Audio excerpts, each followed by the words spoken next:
벽산사후 여러분 반갑습니다. 코로나19 감염 확산세가 멈추지 않고 있습니다. 주님의 은혜 가운데 항상 강건하시고 매일매일 하나님의 평강이 함께 하시기를 기원합니다. 오늘의 본문 말씀 보시겠습니다. 마태복음 16장 15절에서 16절 말씀입니다. 예수께서 그들에게 물으셨다. 그러면 너희는 나를 누구라고 하느냐? 시몬 베드로가 대답하였다. 선생님은 살아계신 하나님의 아들 그리스도이십니다. 아멘. 우리들이 어렸을 때 감동적으로 읽은 동화 중에 미운 오리 새끼라는 동화가 있습니다. 여러 마리의 새끼 오리들이 있었는데 그중 한 마리가 전혀 다른 모습으로 태어났습니다. 이 미운 오리는 다른 오리들과 생김새가 달라서 따돌림을 당하고 놀림을 받으며 항상 슬픔 속에서 우울한 하루하루를 보냈습니다. 나는 왜 이렇게 못생겼을까? 나는 왜 저 이쁜 새끼 오리들과 다른 것일까? 주변에 살던 오리들로부터 괴롭힘을 피하기 위해 이 미운 오리는 여러 곳을 돌아다니게 됩니다. 시간이 지나고 크게 성장한 이 미운 오리가 어느 날 물에 비친 자신의 모습을 우연히 보게 되었는데 그 물속에서 미운 오리는 없어지고 바로 백조가 보였습니다. 그리고 이렇게 외칩니다. 남 미운 새끼 오리가 아니야. 남 백조야. 그리고 아주 멋지고 행복하게 하늘을 훨훨 날아갔다는 이야기입니다. 이 미운 오리 새끼는 한스 안데르센이 지은 동화인데 안데르센은 자기 자신이 바로 동화 속의 미운 오리 새끼라고 생각을 했습니다. 어렸을 때 안데르센은 키가 아주 컸는데 큰 코에 다리도 길고 해서 우리말로 하면 꺽대 같다고 하면서 주변 아이들에게 놀림을 많이 받았다고 합니다. 또 자신이 덴마크 왕족의 사생아라는 소문을 믿기도 하였는데 그 소문의 진위 여부는 확인할 수 없었습니다. 이러한 안데르센 자신의 출생의 비밀에 대한 믿음, 외모로 인한 따돌림 등의 경험 등이 배경이 되어서 이 미운 오리 새끼라는 동화가 탄생하게 되었습니다. 이 이야기에서 안데르센은 나란 존재는 도대체 누구인가라고 하는 인간의 자기 정체성에 대한 질문을 던져줍니다. 나는 누구인가? 나의 정체성은 무엇인가를 깨닫는 것이 우리 인생에서 아주 중요한 것이라고 이 동화는 말해주고 있습니다. 정체성이란 남들과의 다름을 나타내는 차별성이며 동시에 자기 존재의 당위성을 의미합니다.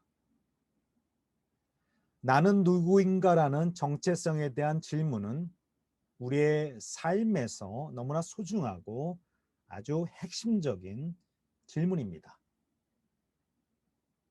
우리 기업의 생존과 성장에서도 이 정체성의 확립은 또한 필수적입니다.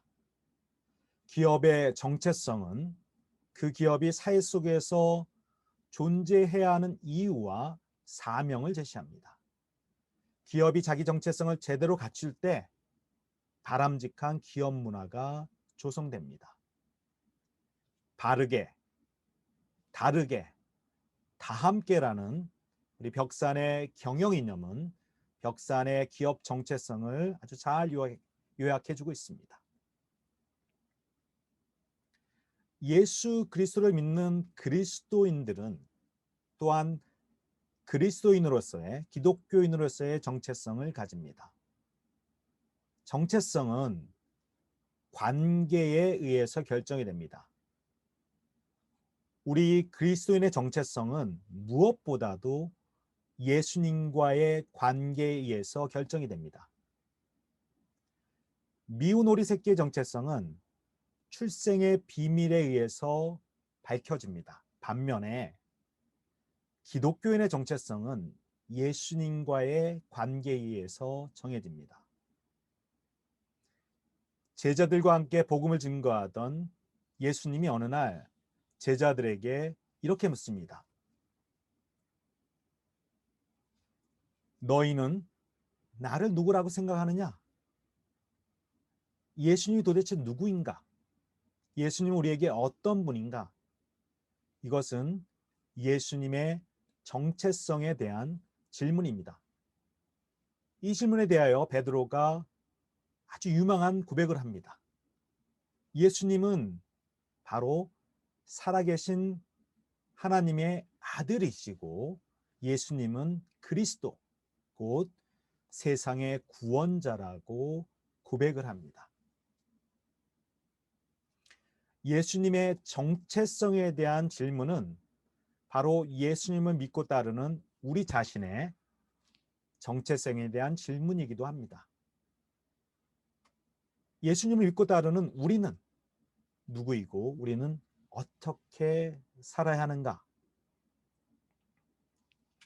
성서에서 증언하는 예수님은 우리의 길이요, 진리요, 생명이심을 믿고 예수님의 말씀인 복음의 말씀대로 사는 것이 우리 그리스도인 됨에, 기독교인 됨에 정체성을 분명하게 하는 유일한 길입니다.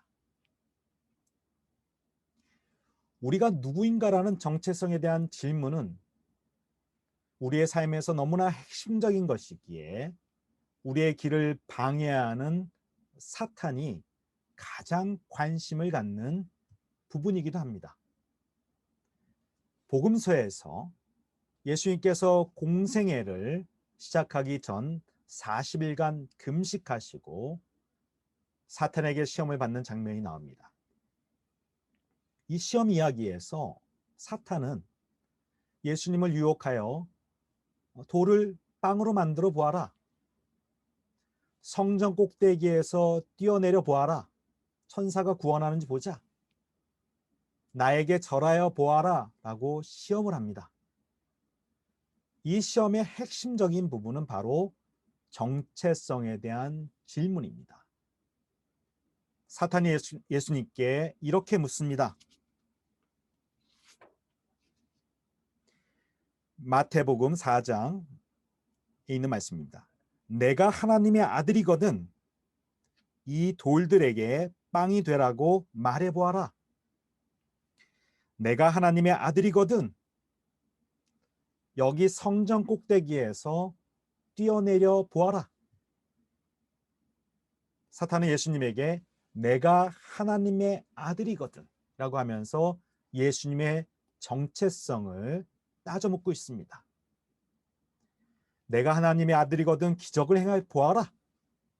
내 기적으로 인간의 욕망을 채워보아라. 사탄은 예수에게 어떠한 기적적인 방법을 보여주어서 하나님의 아들인 것을 증명해 보이라고 요구합니다.